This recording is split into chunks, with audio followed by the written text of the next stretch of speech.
एक गांव में सास बहू रहा करती थी। सास बहुत ही बदमाश थी। वो हमेशा अपनी बहू को ताने दिया करती। अरे, घर का काम तुम ठीक से क्यों नहीं करती? तुम्हें कुछ आता जाता भी है कि नहीं? कुछ सीखा है कि नहीं? बहू चुपचाप सब सह लेती। एक दिन बहू को नदी किनारे एक बोलने वाला मटका मिला। मटके ने कहा, मैं तुम्हारी मदद करूंगा, जो भी तुम कहोगी मैं वैसा ही करूंगा। बहू वह मटका घर लेकर आ गई। अगले दिन उसकी सास ने गुस्से से कहा, सुन लड़की, आज सारा घर चमकना चाहिए। बहू ने मटके से कहा। घर साफ कर दो। देखते ही देखते पूरा घर चमकने लगा। सास को शक हुआ और उसने मटके की सच्चाई जानने की कोशिश की। सास ने मटके से कहा, मुझे सबसे सुंदर और अमीर बना दो।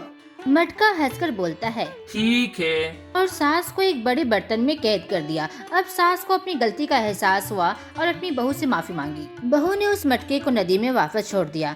फिर से सास बहू खुशी खुशी रहने लगे।